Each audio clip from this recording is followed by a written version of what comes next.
반갑습니다. 김지영 목사입니다. 저와 여러분이 기르고 있는 아이들은 훨씬 237화가 된 세상을 살아갈 겁니다. 지금 또 뭐 한 가지 뉴스가 있으면 237 나라가 동시소통이 가능한 그런 시대죠. 그런데 우리 아이들이 자랐을 때는 우리가 상상할 수 없을 만큼 237화가 되어 있는 세상일 거예요. 이거는 장점도 있고 또 엄청 심각한 문제점도 있죠. 사람들이 각자 자기가 생각하는 잘못된 사상, 거짓말, 뭐 온갖 틀린 이런 뉴스들이 237에 동시에 소통이 될 거예요. 그렇다면 저와 여러분이 한 가지 기도 제목을 소통하고자 합니다.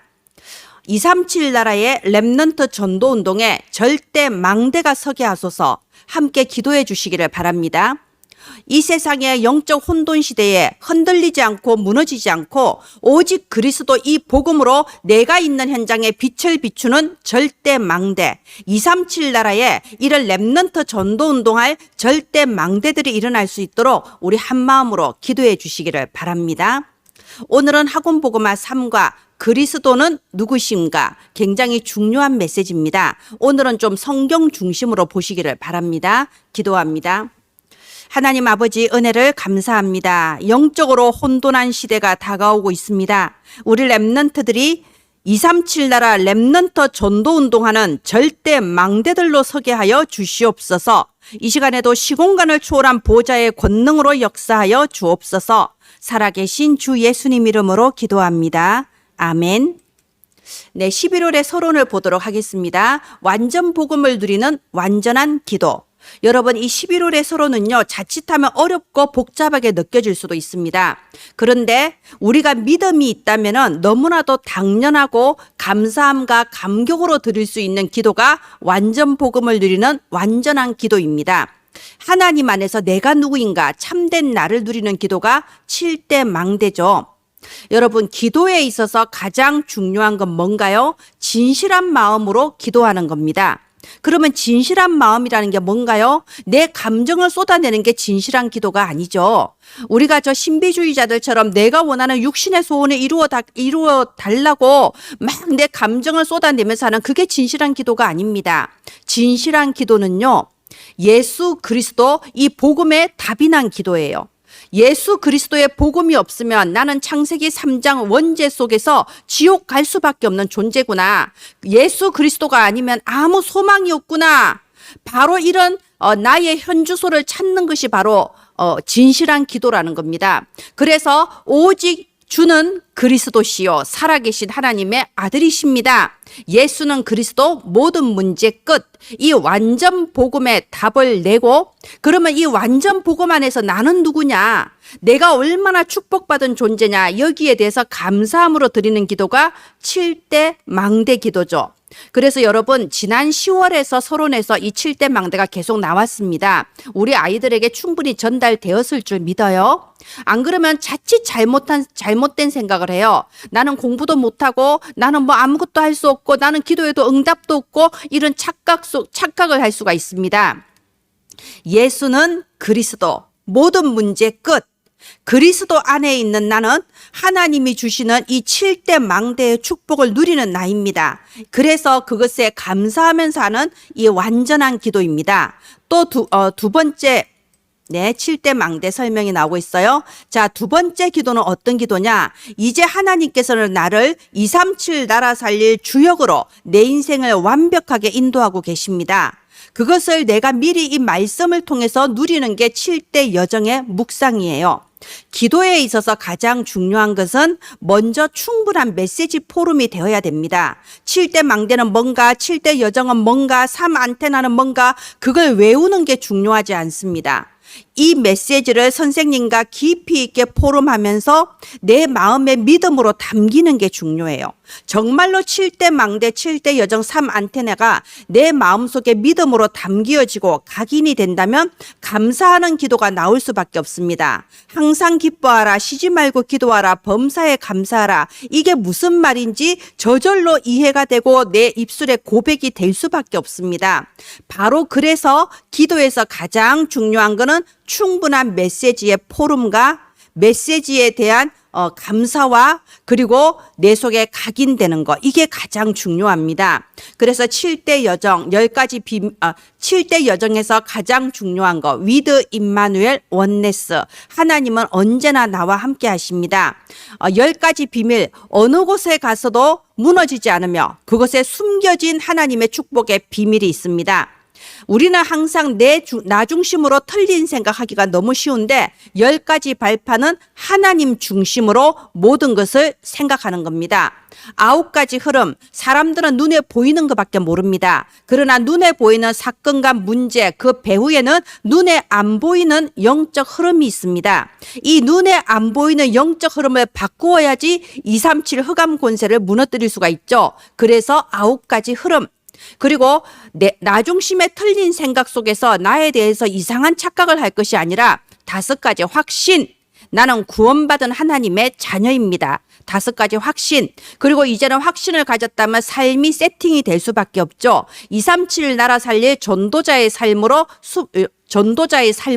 62가지 삶의 세팅, 그리고 이 모든 축복은 교회를 통해서, 예배를 통해서 받게 됩니다. 예배 시간에 나오는 언약의 말씀이 나에게 24 기도로 붙잡아지고 25의 초월적인 응답을 누리며 영원한 축복과 연결될 수 있는 겁니다.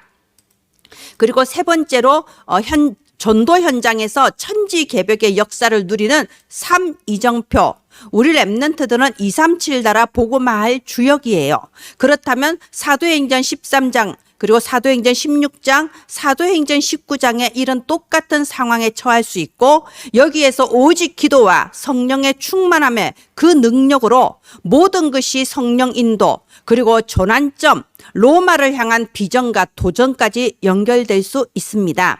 이 11월의 서론을 통하여서 한 주는 7대 망대 소개해 주시고, 한 주는 7대 여정에 대해서 포럼하시고, 또 한 주는 3이정표 포럼하시면서 이게 지식이 아니라 정말 우리 아이들의 마음에 믿음으로 담기어지고, 그래서 믿음으로 감사하며 기도하는 이런 완전한 기도의 축복 누릴 수 있도록 도와주시기를 바랍니다.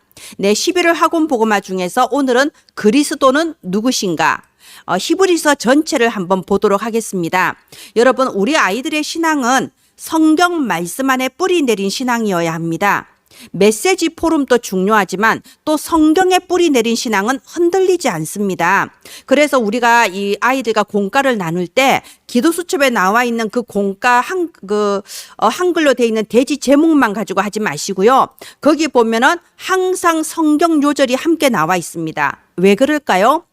류 목사님께서 이게 내가 지은 사람의 말이 아니고 성경에 나와 있는 말씀, 하나님이 주신 말씀이다 해서 항상 성경 요절이 같이 적혀져 있는 거예요. 그렇다면 우리 아이들과 성경을 함께 보시면서 이 말씀 전달이 됐으면 좋겠습니다. 저는 이런 말을 들었습니다.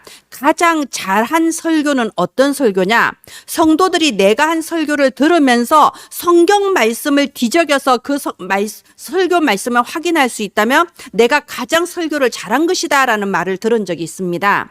사람의 말이 아니고 하나님의 말씀, 성경 말씀 속에서 답을 찾아야 돼요. 그래서 특별히 이번 히브리서 3과 같은 경우에는 옆에 성경을 꼭 놔두시고 이 성경 말씀을 함께 보고 확인하면서 나누는 그런 공과가 됐으면 좋겠습니다. 자, 일대지 큰 구원을 주신 자, 히브리서 2장 1절부터 4절 말씀이죠. 여러분, 일대지 같은 경우에는요, 종교와 복음의 차이점을 서로 이렇게 교차하면서 보시면 좋겠어요. 자, 종교는 뭡니까? 인간의 노력으로 구원받으려고 하는 거예요. 그래서 행위가 굉장히 중요하고요. 공덕을 쌓는 게 중요하죠. 그런데 그렇게 노력하면서 새벽 3시에 일어나서 예불 드리고 그렇게 막 많은 돈을 들여서 등을 달아놓고 그렇게 노력을 해도 결국 구원은 받을 수 없습니다. 종교는 사람에게서 나온 것이기 때문에 구원이 있을 수가 없어요. 그런데 복음은 뭡니까? 복음은 하나님이 우리를 찾아오셨습니다. 예수 그리스도께서 사람의 몸을 입고 우리에게 오셨습니다. 우리에게 은혜를 베풀어 주셔서 그리스도가 믿어지고 깨달아지게 하셨어요. 그리고 우리를 구원해 주셨습니다. 종교의 출발은 사람이고 복음의 출발은 하나님이에요. 그렇기 때문에 이 예수 그리스도 복음 말고는 결코 구원이 있을 수가 없습니다. 그래서 큰 구원을 주신 자 예수 그리스도예요. 그런데 히브리서 2장 3절에 보면 보응이라는 말이 나와 있습니다. 이게 무슨 말인가요? 이렇게 복음을 주셨는데도 불구하고 이 복음을 종교로 바꾸게 만드는 사탄의 역사가 있어요. 그래서 자꾸만 예수 그리스도 복음을 복음으로 받지 못하고 그래도 뭔가 율법을 지켜야 되고 저 바리새인들 저 천주교 세상의 모든 종교들 그래도 뭔가 사람이 뭘 해야 되고 이런 종교 생활은 반드시 보응이 있습니다. 제가 현장에서 전도해 보니까요, 교회를 3, 4대 다닌 그런 집안이 우상숭배 3, 4대한 집안과 거의 흡사한 재앙을 당하는 걸 저는 여러 번 봤습니다.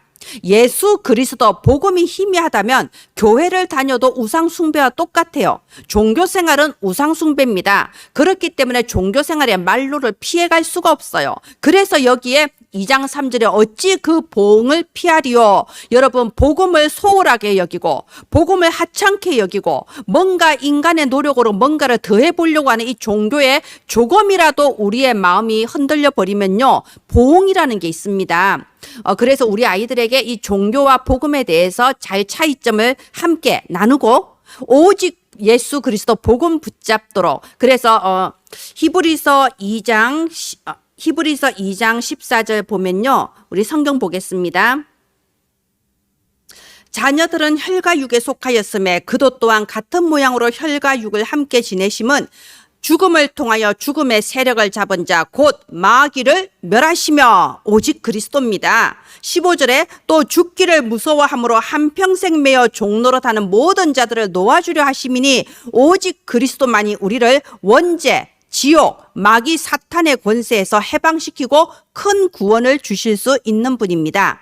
예, 이대지 참 안식을 주는 자. 이건 히브리서 3장을 가지고 있죠. 여러분 이 성경을 항상 같이 보면서 하시기 바랍니다. 이 히브리서 3장에는요. 모세와 그리스도를 대비해서 설명하고 있어요. 왜 그럴까요? 유대인들은 모세가 최고거든요. 하나님의 가장 큰 종이거든요. 그래서 유대인들이 가장 존경하는 그 모세와 예수 그리스도를 함께 이렇게 대비해서 설명하는 게 히브리서 3장이에요. 모세는 종교를 대표합니다. 예수 그리스도는 복음을 대표합니다.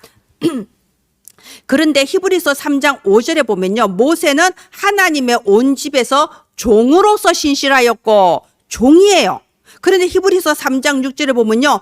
그리스도는 하나님의 집을 맡은 아들이라고 되어 있습니다. 아들이란 건 후계자, 상속자, 하나님을 대신해서 모든 것을 다스리는 자. 그래서 종과 아들은 완전히 다를 수밖에 없죠. 아무리 직원이 월급을 많이 받고 계급이 높아도 아니 그 사장님의 그 상속자하고는 다르지 않습니까? 그래서 이렇게 모세와 그리스도를 대비해서 설명하고 있고요. 히브리서 3장 18절 19절에 보면요. 어떤 사람이 안식에 들어오지 못하는가? 이 복음에 순종하지 않는 자, 이 예수 그리스도를 믿지 않는 자는 이 큰 안식, 참된 안식에 들어올 수 없다고 나와 있습니다. 예, 3대지는 히브리서 4장을 가지고 있죠. 히브리서 4장 14절 같은 경우에는 히브리서 전체에서 가장 중요하다고 할 수 있는 요절이에요. 히브리서 4장 14절 우리 성경 함께 보겠습니다. 그러므로 우리에게 큰 대제사장이 계시니 성천하시니 곧 하나님의 아들 예수시라. 우리가 믿는 도리를 굳게 잡을지어다. 예수 그리스도가 큰 대제사장입니다. 인간 제사장과 그리스도를 대비해서 설명이 되어 있습니다. 인간 제사장은요, 한계가 있습니다. 인간은 어쩔 수 없이 이 원죄를 가지고 이 땅에 태어났어요. 그래서 아무리 위대해 보이고 아무리 고결해 보이는 제사장이라도 이 사람이 인간인 이상에는 죄인이에요. 그렇기 때문에 이 피제사를 계속 반복해야 돼요. 그래서 실제로 유대인들의 그 대제사장은 백성들의 죄를 사하기 위해 이렇게 제사 지내기 전에 먼저 자기 자신의 죄를 사하는 피제사부터 먼저 드리고 그 다음에 백성들의 죄를 위한 제사를 또 드리고 또 그 다음에도 또 자기의 죄를 위한 제사를 드리고 또 백성을 위한 제사를 드리고 피제사를 반복할 수밖에 없는 거예요. 이 염소와 양의 피가 수천 수만 마리가 필요한 겁니다. 그런데 그리스도는 어떠신가요? 단번에 자기의 피로써 단번에 영원한 속죄를 이루어 버리신 겁니다. 그래서 인간 제사장과 큰 대제사장 그리스도는 비교가 안 되는 거예요. 그래서 히브리서 4장 14절 우리에게는 큰 대제사장이 계시니 바로 예수 그리스도. 우리 아이들에게 이 그리스도의 유일성이 전달되기를 바랍니다. 그리고 사대지 히브리서 7장을 주제로 하고 있습니다. 멜기세덱의 반차를 따라 나신 자. 우리 아이들 멜기세덱의 반차하면 이럴 수 있습니다. 우리 선생님들도 멜기세덱 이렇게 될 수도 있는데요. 히브리서 7장을 좀 찬찬히 읽어보시고 또 창세기 14장 이런 부분을 읽어보시면 도움이 되실 거예요. 이 부분은요, 율법의 제사장과 언약의 제사장을 이렇게 비교하고 있는 겁니다. 율법의 제사장은요, 아론의 후손들이에요. 유대 사회의 제사장들은요, 아론의 후손들이 제사장 역할을 맡습니다. 대대로 제사장이에요. 그런데 이들은 율법에 의해서 세워진 제사장들이에요. 그러니까 약점이 있을 수밖에 없습니다. 그래서 히브리서 7장 28절 보면요, 율법은 약점을 가진 사람들을 제사장으로 세웠다. 무슨 약점인가요? 아까 말씀드린 것처럼 피제사를 끝없이 반복해야 돼요. 자기 자신도 원죄를 가진 죄인이고 그리고 끝없이 자범죄, 이 속에서 멸망받을 수밖에 없는 한계를, 약점을 가지고 있습니다. 그런데 우리 주 예수 그리스도는 언약으로 세워진 제사장이에요. 28절 뒷부분에 보면요, 율법 후에 하신 맹세의 말씀은 영원히 온전하게 되신 아들을 세우셨느니라. 우리를 온전하게 하신 그 예수 그리스도께서 이 말씀의 언약 속에서 세워진 제사장이십니다. 그래서 이분을 멜기세덱의 반차를 따랐다라고 되어 있는데요. 멜기세덱이 어떤 사람이냐? 히브리서 7장 2절 3절에 나와 있죠. 이 멜기세덱은 창세기 14장에 갑자기 출현합니다. 그리고 그 이후에는 나오질 않아요. 그래서 이 멜기세덱은요, 굉장히 신비한 존재라고 할 수 있습니다. 7장 3절에 보면 아버지도 없고 어머니도 없고 족보도 없고 시작한 날도 없고 생명의 끝도 없다. 쉽게 말해서 사람이 아니고 하나님의 아들, 이렇게 지금 표현되어 있는 겁니다. 아론의 혈통은요, 아론의 후손을 따라 난 제사장들은 족보도 있습니다. 누구한테서 태어났으며 이런 게 다 분명해요. 그런데 멜기세덱은 족보가 없습니다. 어디에서 갑자기 나타났는지 알 수 없어요. 그래서 이분은 하나님의 아들 그리스도시라는 겁니다. 그래서 이 보면요, 창세기 14장에 보면 아브라함이 멜기세덱을 만났을 때에 그 재산의 10분의 1을 줬다고 돼 있어요. 원래 10분의 1을 주는 건 레위 지파, 제사장 지파에 주는 거죠. 그래서 멜기세덱 제사장인데요. 그 이름이 뭐라고 해석이 되어 있냐? 7장 2절 보십시오. 그 이름을 해석하면 먼저는 의의 왕이요 살렘 왕이니 곧 평강의 왕이라. 누구십니까? 우리를 의롭게 하신 의의 왕 예수 그리스도, 우리에게 참 평안을 주신 평안의 왕 예수 그리스도이십니다.